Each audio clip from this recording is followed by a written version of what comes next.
Hello అండి, hi. ఇక్కడైతే నేను ధనత్రయోదశి గురించి చెప్తున్నాను.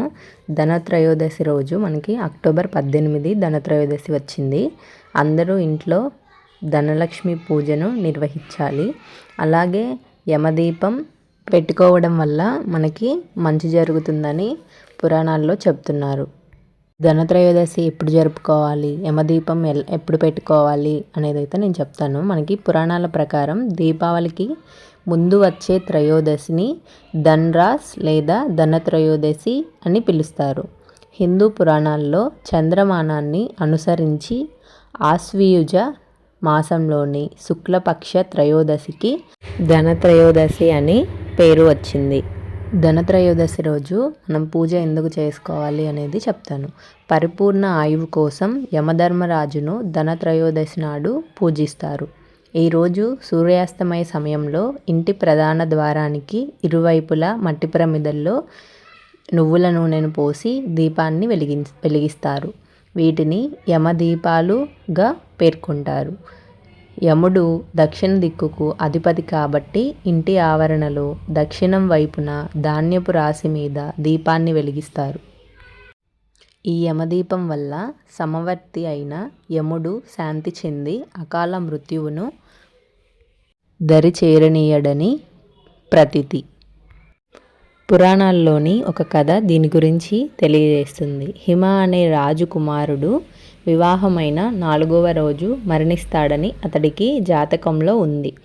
అతడి 16వ ఏట మరణం తథ్యమని జ్యోతిష్యులు పేర్కొంటారు. అయితే ఓ రాజకుమారునితో అతడిని వివాహం జరిపించిన హిమరాజు తన కుమారుడికి ప్రాణగండం గురించి కోడలికి వివరించాడు. పెళ్ళైన 3వ రోజు తన భర్తను మృత్యువును కాపాడేందుకు ఆమె లక్ష్మీదేవిని పూజించింది, జాగారం చేసింది. విలువైన బంగారు వజ్రాభరణాలను ఓ పెట్టెలో ఉంచి ప్రవేశ ద్వారం దగ్గర ఉంచింది. దాని చుట్టూ దీపాలు వెలిగించింది. భగవంతుణ్ణి స్మరిస్తూ తన భర్తను నిద్రలోనికి జారుకోకుండా ఉంచింది. ఆ మర్నాడు ఉదయం యమధర్మరాజు ఆ ఇంటికి వచ్చేటప్పటికి ఆ దీపాల వెలుగులో ఆయన చూపు మసకబారిపోవడమే కాక లోనికి ప్రవేశించలేకపోయాడు. దీంతో ఆ ప్రాంతం నుంచి యముడు మెల్లగా వెళ్ళిపోయాడు. తెలివిగా వ్యవహరించిన ఆ రాజకుమారి తన భర్త ప్రాణాలు దక్కించుకుంది. ఇది దీపావళికి ముందు ధనత్రయోదశి నాడు జరగడంతో ఆ రోజు నుంచి ధనత్రయోదశి నిర్వహిస్తున్నారు. ఈ పండుగను ఆయా ప్రాంతాల్లో వివిధ రకాలుగా జరుపుకుంటారు. దక్షిణాదిలో ఆవులను ఆభరణాలతో అలంకరించి పూజిస్తారు. వ్యాపార సంస్థలను అందంగా అలంకరిస్తారు. పాలకడలిలో శేషతల్పంపై ప్రవలించే మహావిష్ణువు చెంత ఉండే మహాలక్ష్మి భూమిపైకి వచ్చిన రోజు ఈ ధనత్రయోదశిగా పురాణాలు చెప్పుతున్నాయి. మీకు శ్రీ వెంకటేశ్వర స్వామిని అవతార కథ తెలుసుగా. కలియుగం ప్రారంభమైన తరువాత బ్రహ్మ, విష్ణు, మహేశ్వరుల్లో ఎవరు గొప్పవారన్న విషయాన్ని తెలుసుకునేందుకు భృగు మహర్షి విష్ణువు నివాసమైన వైకుంఠానికి వెళతాడు. అక్కడ తనను గమనించని లక్ష్మి విష్ణువులను చూసి కోపోద్రికుడై శ్రీహరి వక్షస్థలాన్ని తంతాడు. విష్ణువు ఆయన్ను క్షమించమని అడుగుతూ కాళ్ళు పట్టుకొని ఆపై భృగువుకు అరికాళ్లలో ఉన్న కంటిని చిదిమేసి ఆయన్ని కోపాన్ని, అహంకారాన్ని హరిస్తాడు. తన భర్త ఓ ముని పాదాలు పట్టుకోవడం, అంతకుముందు తన నివాసమైన విష్ణువు గుండెలపై కాలితో తన్నడం నచ్చని లక్ష్మీదేవి అలిగి భూమిపైకి వస్తుంది. ఆశ్వీజ బహుళ త్రయోదశి నాడు ఆమె భూమిపై ఉన్న కరవీరపురానికి మహారాష్ట్ర కొల్లాపూర్ చేరుకుంటుందట. లక్ష్మీదేవి భూలోకానికి వచ్చిన విషయాన్ని గమనించిన కుబేరుడు ఆ వెంటనే ఆమెను పూజించి లక్ష్మీదేవి కరుణను పొందాడు. లక్ష్మి వచ్చిన త్రయోదశి కాబట్టి అది ధనత్రయోదశి అయింది. అలాగే ఈ ప్రపంచంలోనే మొట్టమొదటి వైద్యుడు ఎవరు అంటే ధన్వంతరి అని పురాణాలు చెబుతున్నాయి. క్షీరసాగర మదనంలో అమృత కలశాన్ని చేతబట్టుకొని అవతరించిన శ్రీ మహావిష్ణు అవతారంగా ధన్వంతరిని భావిస్తారు. విష్ణుమూర్తి అనేక అవతారాల్లో ధన్వంతరి స్వరూపం కూడా ఒకటి. ధనత్రయోదశి నాడే ధన్వంతరి క్షీరసాగర మదన సందర్భంలో అమృత కలశంలో ఉద్భవించాడంటారు.